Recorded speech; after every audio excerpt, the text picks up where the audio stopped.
Hi, everybody. Welcome to another amazing stream together with some of our best partners, Deriv. This stream is going to focus on how does AI transformation impact bigger organizations. And I think it's going to be super, super cool. We're going to be talking to a person that is leading the digital transformation in Deriv, focused on creating completely new AI tools. The Vice President of Engineering, Raunak, is with us. Welcome to the stage. If we can bring you up.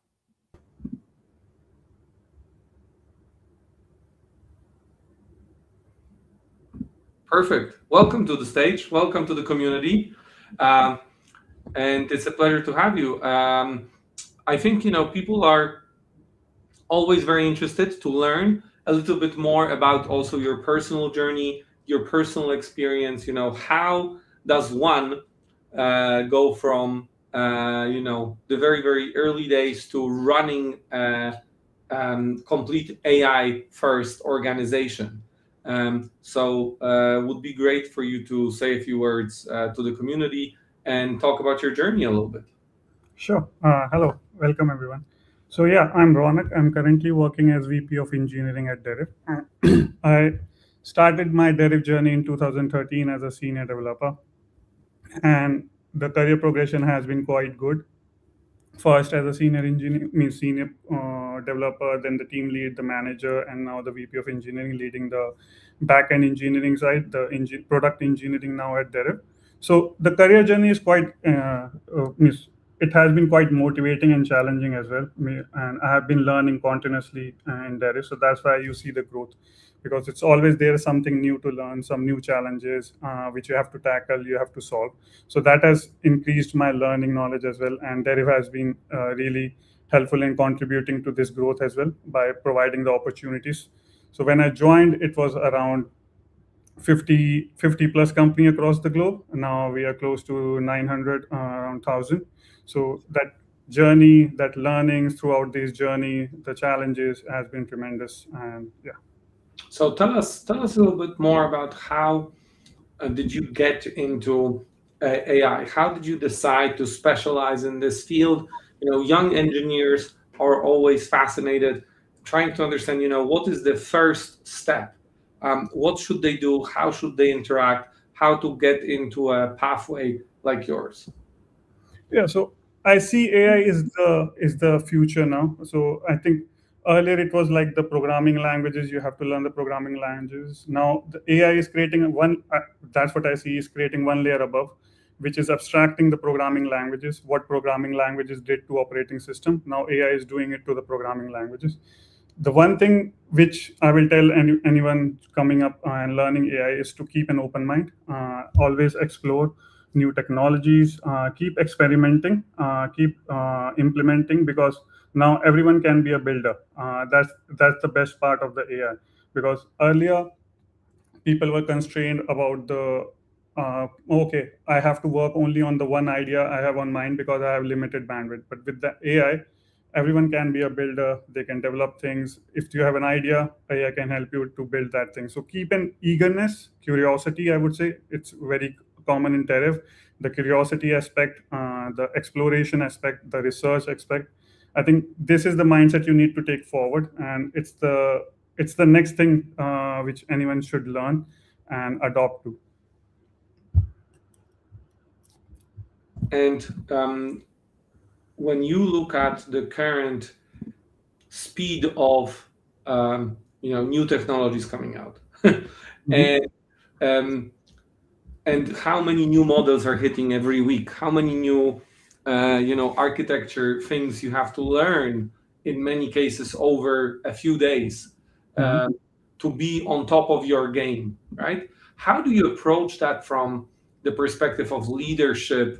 How do you encourage people on your team to work at that speed? Yeah, it's there are twofold here. So Deriv also helps here by giving the access to all the tools available. So we have access to all the tools available. So there is no restriction as such. So that also plays an important role. So don't be afraid of these new changing things, because these are the next big things, and everyone is contributing. So it's a lot of things are changing in very quick movement. But if it's like, try it out, see what is there, what works, what does not work, and if it's really useful for your day-to-day work, adopt. Try to see where you can bring that into your day-to-day life, in terms of coding, in terms of engineering, in terms of automation. It does not have to be tech only, yet it looks tech only, but a lot of people, even without tech knowledge, technical knowledge, can now contribute. So the first thing you should do is subscribe to these people who are publishing these new things, so you are up to date. That's one thing.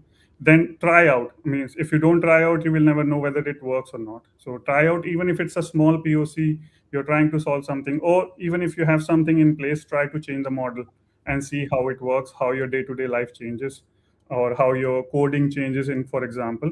So keep in that eagerness, research mind on. Don't be afraid of the changes, I would say. I'm really excited to be in this phase, because we get to try a lot of things. Not only one or two programming languages, you're learning a lot, and AI teaches you a lot as well, because it knows very vast knowledge about whys. So you can ask. It's about asking AI also, okay, when you come up with the solution, why did you come up with this solution? What were your other considerations? So that why is really important. So ask that why to AI to increase your knowledge as well. And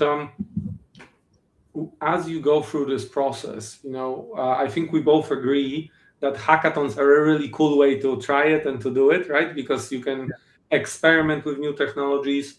We've always believed what you're saying. That's why we offer access to every new thing that comes out. We try to give instant access to developers, because it's a quality that you have to have, that you are constantly learning these things. And once you have that quality, it's much easier actually to build very, very fast. And it's actually much easier to be in teams that are the team like Deriv. And I'm wondering, have you seen the challenges and the pushback from the team? Maybe developers that participate in hackathons want to experiment versus people that are less likely to experiment. Do you see any advantages in this kind of approach, or challenges inside the team? How many developers are you working with on a daily basis? How many in total are in Deriv right now? So in Deriv, we have close to 300 plus engineers. I'm working close to 130. So we have different verticals: AI vertical, engineering vertical. Every vertical has. So you have a good lakmus paper. You have a good group, of experiments that you can conduct on the engineers. So from this perspective of this large group, how do you see these challenges for people that are, trying new things constantly versus people that maybe take a little bit more time? How does the hackathon interact with that process? What do you think? So the best thing about hackathon is that it brings you closer to the real problem statement, because when you participate in hackathon, companies generally give you the real problem they are facing, and see what different ideas we can get to solve a particular problem. So that brings you closer to the stakeholders, to the business, and get to learn the domain better. That's the best part about hackathons. And in terms of challenges, obviously there will be always these, like, some people will be early adopters, so they would be always eager to try out, eager to learn. They have that mindset, and we are seeing that growth, right? So the people who are early adopters, you can easily see, okay, they're already trying out various things which were not possible earlier. They are already implementing certain things which makes it consistent. Yes, AI is non-deterministic, but there are certain things which you can develop which makes it consistent for you. So I think early adopters have that advantage. They can come up with a consistent way of working where AI behaves the way they want. But if you're not buying into the AI, there is a hesitation. You will always look it from the far. Okay, I will use it, but as a co-pilot, not as a pilot. that's the mindset, I would say. So there is a difference between pilot mindset and using AI as a co-pilot, right? Yeah, and it's all about, trying the things and feeling comfortable with them, right? And the Yes. more you try these things, the more comfortable you are, the better ultimately the outcome that you get out of this, right? So I think that's super valuable. Um, and your perspective must have shifted over the last 12 months, 24 months. Can you take us a little bit through the actual tools and the stack that you use, and maybe talk a little bit where it started versus where it is right now? And I know that people are tuning in, very excited to see what is the day-to-day stack of one of the biggest trading companies on the planet, the person that's actually running the 300-person team that is building some of these tools, and how does this actually happen? Because it seems very much to me that this is an AI software factory that you needed to set up inside Deriv. So I'm fascinated. How did that go? What was the process? And how does the day-to-day look like before you actually show us? Sure, sure. I will present few things, very high level things, so that everyone understands. And good thing is that you mentioned factory. Factory means consistent output. I think that's really important in engineering in terms of any company, so that the consistent output, consistent usage across the teams, consistent practice, best practices. So I will just explain a little on that, and then I will show the live demo on how we are doing at Deriv. So you can see my screen, right? Yeah. The slides. Yes, yes. And I think it's super good to see it. And as you said, the consistency is key. Mhm. And yeah, let's have a look, and then later discuss whether everybody can implement such a factory, right? Does it matter whether you're a big company, a small company? Are these tools available to everybody? Sure. And I'm fascinated to kind of have this perspective of you running that big team, but running it as a startup. Sure. Yeah, so that's good thing that we run a lot of things as startup. So it's like always delivering things. It's not experimentation in Deriv. It's actually working on the real products now. So it's not only research about the AI. It's also delivering with AI now. Yeah. Okay, so I will just explain the AI SDLC automation which we have implemented in Deriv to automate the whole SDLC. SDLC stands for Software Development Lifecycle.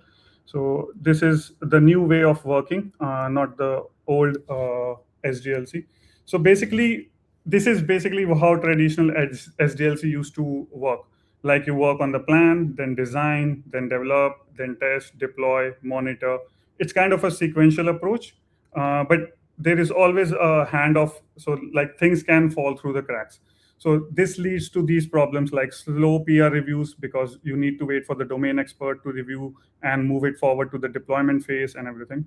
Then obviously manual testing, because a lot of things could not, I mean, if it's not automated, you have to spend a lot of time on manual testing, and manual testing depends on that person to person capability. So it's not consistent. You need to be very careful in terms of onboarding and everything. So then inconsistent documentation. The good part of AI is that it can update the documentation for you, so you don't have to write. A lot of people resisted documentation because it's a lot of manual work.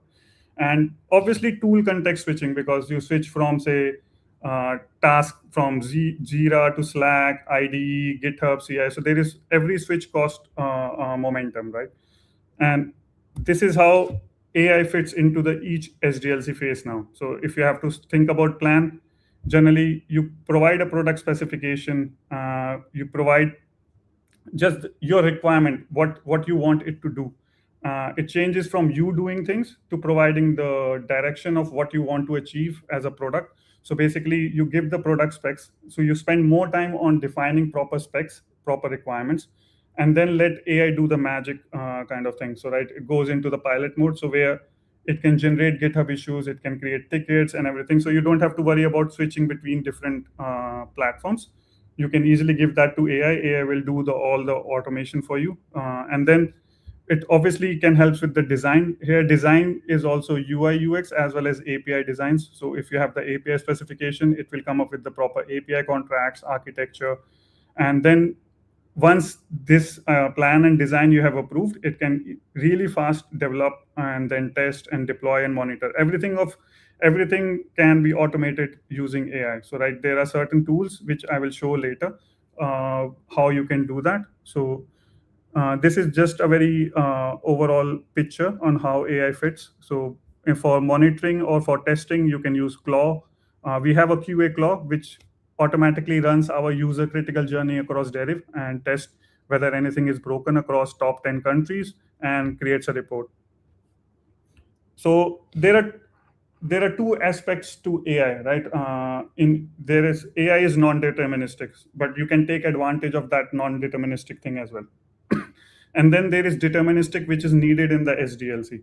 So non-deterministic is generally AI reasoning. So basically, for example, what we have done in Deriv is we have developed a Claw agent, which can go through, as I was explaining, through the user critical journey, covers all the critical journey, sees if there is a bug, and then it has the skill to create the bug into GitHub issue tickets, and then it can also create tests like Playwright. We use Playwright and Maestro for testing, and it can output the Playwright and test to bring it to CI/CD to make it deterministic, so that we know that the CI/CD pipeline, the continuous integration, the continuous development, deployment testing pipeline is deterministic. It needs to be deterministic so that we can trust it, that it can run again and again with the same output. Whereas AI part can be non-deterministic. So this is then agent discovers a bug. It can automatically convert them into tests, which we can run it in the next time so that the bug is not introduced again in the production, right? So that's really important for a client experience, that we should not keep reintroducing the bug again and again. So this is basically the whole Deriv AI SDLC stack at very high level. So developer intent can come from ticket, prompt, feature description through Slack. Then AI will code. I will explain what is build-right here. Build-right is a standardization which we have done in Deriv. Then GitHub Actions, the deterministic part. And then once it's released, we can run the QA Claw and our intelligent core agent, which can do the mobile and web end-to-end testing across 10 countries and create reports. And also we have automated the deployment using AWS and Cloud Run combination. So once you merge a peer, it automatically deploys itself. So it makes team autonomous. It's not only about the tech stack, it's also about the team, how team works, right? So they should have the freedom to deploy from start till the end, which was very limiting in pre-AI world, because there are a lot of teams. SRE team was different. QA team was different. But now with this, you can have your QA, you can have your deployment agent running for you, and you can take the feature from start till the end. Yeah, so basically this is very high level. So we provide the context, like what is our product, what is our API specification, then AI writes based on what we want, and then the gates check, right? So basically feature, steering docs, AI codes, test passes, PR review completes, then prod deploy. This whole pipeline is now fully automated. I will show an example now. Okay, yeah. So I can take you to the live demo if anyone yeah.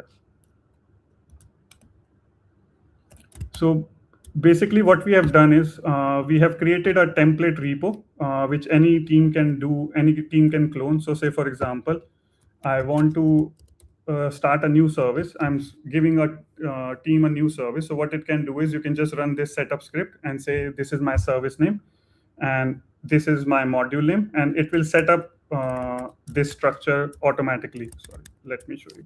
So basically, this is our service exchange rate. The good part is the skills. Basically, you get the skills and everyone follows the same consistent pattern. I will explain this. So there is a steering document here. So if you see the steering documents, this is our best practices across Deriv. So what engineering philosophy we follow. So like keep it simple, Yagni, boring technology in a sense, that you should choose proven technology over next big thing because the support is better. The naming conventions we follow, our product, quality, API specifications we follow. So AI has the full context. So whenever you start a new project, you know that you're following the company standards.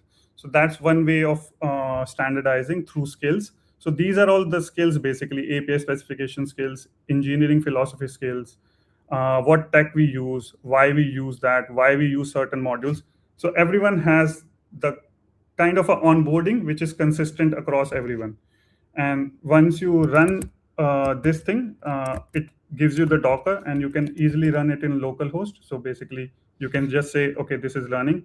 And if you have to make any changes, you can use Claude, and you can say new feature. Basically, this is our command. This is build right new feature.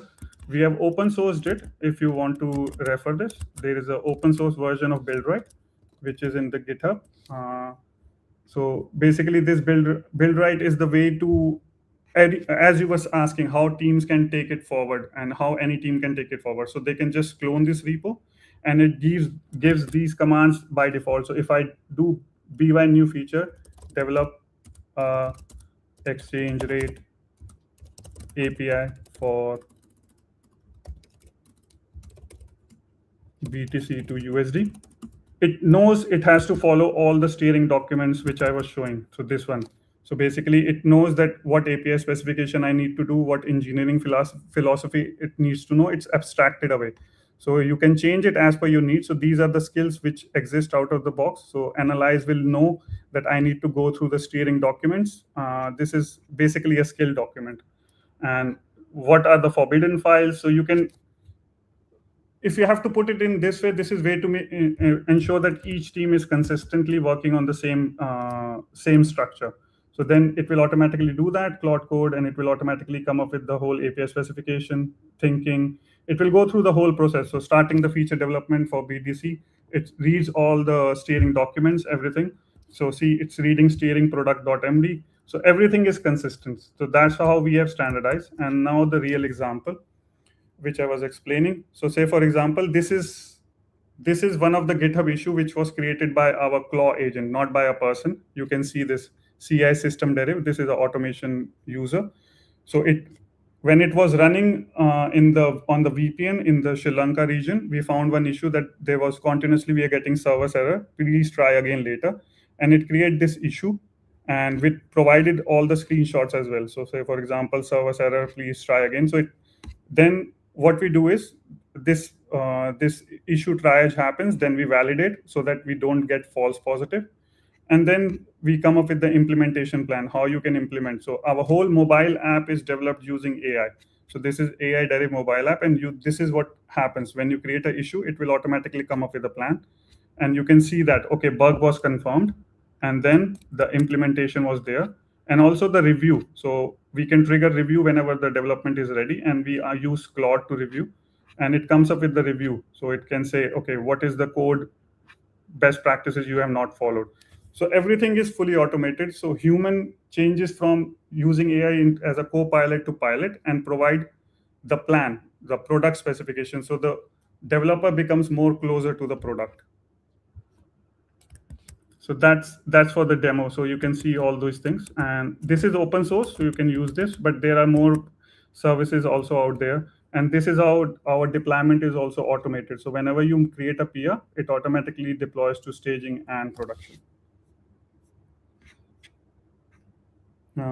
Coming back to I think this is about the live demo, and yeah, and I think everyone has to accept that skill is the new programming language, not Go, not Rust. It's basically you need to provide really good skills to get a really good output and consistency.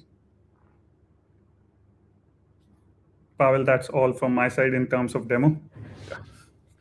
It was fascinating. I was watching this and I was thinking so much about that concept of using predetermined deterministic software, so templates, right? And certain workflows that it work specifically with your way of developing code for the team, and then the probabilistic AI models and how they learn from your structure and your standards. right? So I'm extremely fascinated with that approach myself. I'm wondering, is the whole team using this type of approach, and how hard was it to get people onboarded to this completely new way of building software? Yeah, so there will always be challenges because people have been coding for last 15, 20 years. So it's kind of a craft which they have adopted, right? So it's kind of a craft is not easy to go, easy to let go, right? So it's a craft which they have evolved over 20 years. So obviously there will be resistance. And we also face the same thing. But the also we need to show the wins as well, right? So how people are using the AI. So you need to be actually gets your hand dirty and show people how you can fully utilize without saying okay your craft is not needed, because you still need to provide the better prompt, you still need to provide the skills, you need to still provide the engineering best practices. So you still need to know the best practices, you still need to know the basic syntax, or where it can go for means what is KISS, or keep it simple silly policy. Yeah. You need to have that still expertise with you to fully utilize AI, right? So that's still needed. So you need to show that side of the story as well, right? It's not only the AI will replace you, AI will, no, it will create more opportunities to become closer, bring developer more closer to product, actually solving problems, not just coding, right? it's it's definitely keeping humans in the loop, right? Yeah. And but it's humans, acting as the circuit breaker, right, as well, in terms of stopping some activity of these systems that are pointless, not effective. Yeah. um, I'm wondering, as you look at the future of these AI teams, I think the CEO of NVIDIA, Jensen, mentioned at GTC on stage that if a developer is not using a 10, 20, $30,000 worth of compute tokens and credits on their coding ability, are they really effective? Have you done any initial analytics of how much of that spend should happen, and how much is your team spending in tokens on a daily basis? Do you measure this developer activity through this metric? So we never blocked any access because when AI started, we wanted everyone to try out AI. So there was no restriction as such from Deriv that okay, don't do this, don't do that, because research phase you need to try out various things. But if you put boundaries beforehand, obviously the research is limited, the output is limited, right? So Deriv never did that. So we have still have access to all the models. The latest model which comes, we have access to those to try out things. Obviously, cost will become a factor because you also need to evaluate which model fits, right? If you're coding, Sonnet is better, but if you're thinking, Opus is better. But you need to use based on the context. So we are not limiting the usage. What we are trying to do is limit the context of the model, right? So say for example, some places thinking model is needed, but not most of the places. I don't think more than 80% of if you're coding, 80% of the time is actually it's coding and 20% is thinking. But if you use 100% of the time thinking model, it's a waste of the resources as well, right? So So it's really about fitting the model to the use case, yes, and this is also a core skill that developers need to have. yes. And but to drill down and really kind of ask, are Mhm. you measuring how many tokens are developers using? Do you, look at it and say, oh, this person has been extremely active, this one has a little bit less activity? Do you kind of use this metric as a management mechanism? No, it's across the teams, not across a particular person. It's like, okay, which team needs which model, how much spending is per team. Because some teams, yes. So if you talk about design team, they definitely need thinking model to come up with the design, right? So they should not be, okay, why are you using these things? So, right? It's based on the domain. That's the more logical thing to do, right? Based on the domains, what models you are using and why are you using. And it's about, okay, if you need this, there should be a special case why you need these kind of a separate model which no other team member is using. If you have valid reason, you have a full go ahead, you can subscribe, and Deriv pays for that. So there is no restriction as such. But obviously, there is in terms of domain, yes, which model fits where. That's what we are focusing on. Very cool. Very cool. And looking at how you're building the team moving forward, looking at the future of the team, what kind of people would you want to hire now? Like, if people that are watching us are looking to join Deriv, what opportunities are available to them in this new environment? What kind of AI engineer can join a 300-person team and use unlimited AI access? So the first and foremost thing in this world is curiosity. You should be curious, and obviously comfortable with ambiguity, because a lot of things are changing. You cannot say, "Oh, I'm not changing." That's not possible in this world. Be it Deriv, be it across. So that comfortable with ambiguity, research, try out, fail. That's the mindset we are looking. Kind of a builder mindset. You build, you fail, you learn, you build again. You don't give up. Kind of that's the mindset which specifically Deriv is looking for. That's super cool. And how many people do you want to hire in 2026? As much as we can. So 100 developers can knock on your door, and you're gonna, test them and hire 50. Yeah, sure. Amazing. Definitely. So everybody who's watching, more than that, but yeah. more than that. Okay, so everybody who's watching, there's over 100 people live right now. So you should definitely check it out and apply to Deriv. I understand it's both remote and on location in Dubai, Malaysia, and other places.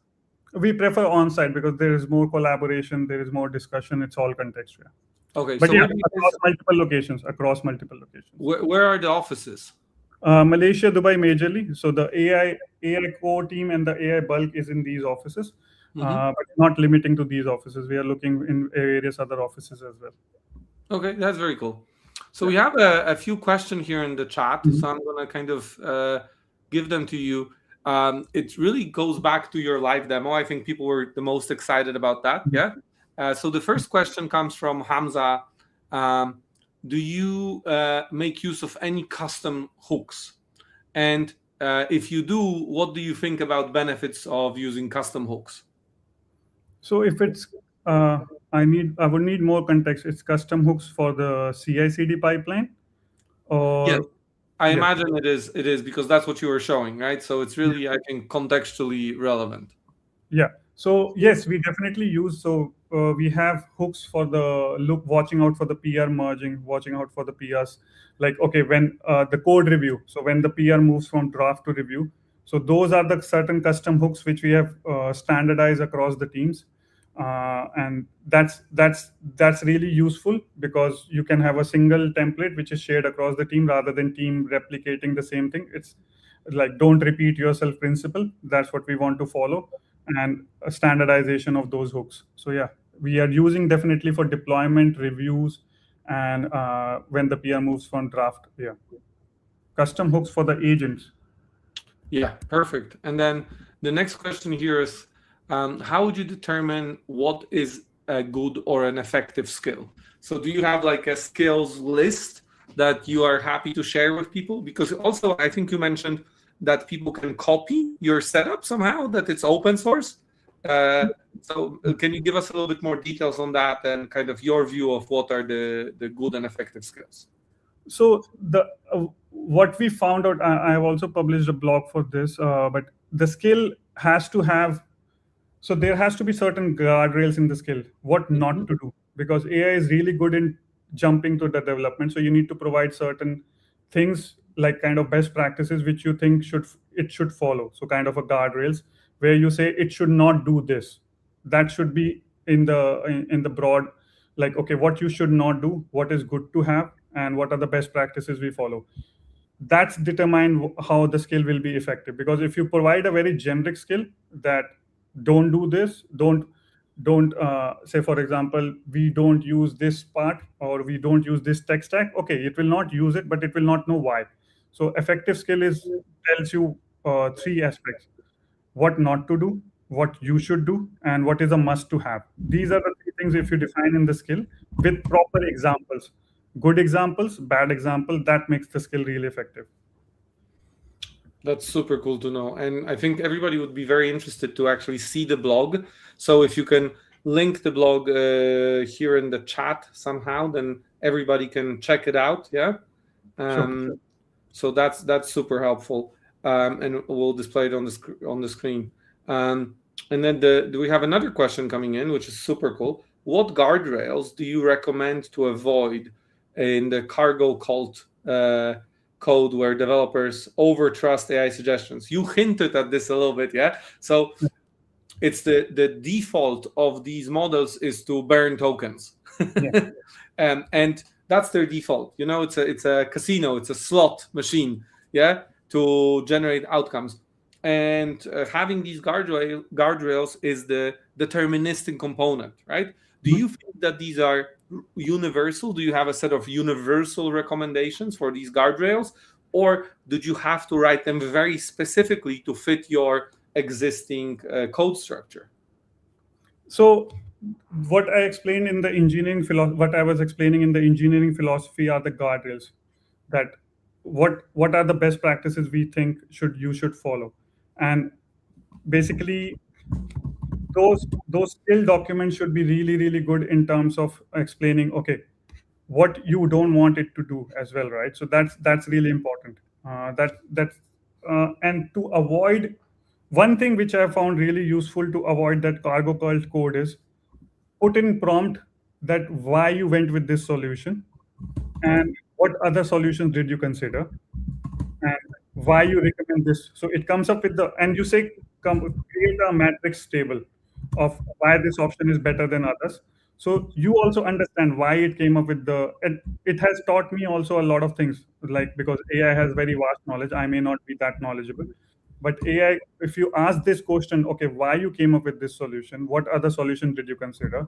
Give me a matrix table comparing each solution, and then you can analyze whether it made a good decision by just looking at that table. You don't have to go understand the whole technical details, but you can understand from the gist, okay, why this decision was made, and it increases your knowledge as well.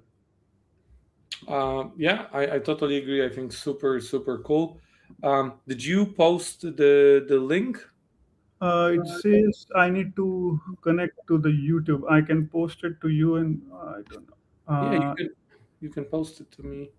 Sure. Okay, we're getting the link from the team, so we're gonna get that. So kind of, it was a fascinating discussion. We're gonna close up. It's been close to 40 minutes. We've got amazing questions from the team, so super helpful. And I just wanted to say to everybody that's listening and everybody globally that this is an example of what the future of global development will look like. The way we build and operate software has drastically shifted.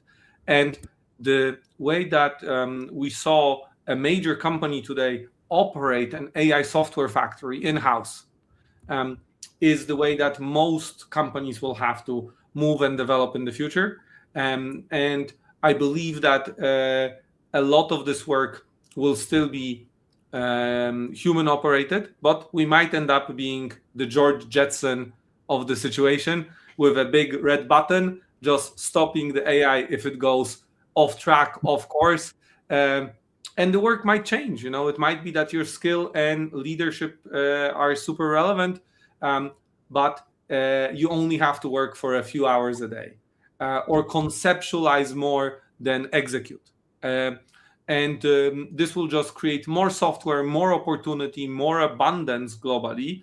And this is the world we believe in. And I think the team at Deriv is a great example of a high functioning team, huge team, effectively working on new releases, new software every day in the most exciting area. And I'm going to drop the link here as well to the Substack. Actually, super exciting to see this. And I hope everybody gets a chance to read it. And I'm super happy for myself also to read it. I will learn a lot for sure. So Raunak, it was such a pleasure to have you. Thank you for introducing everybody. Check out the jobs at Deriv. Reach out to Raunak. Check out his Substack. Check out lablab.ai hackathons. Check out Surge if you want to build in public and test your skills.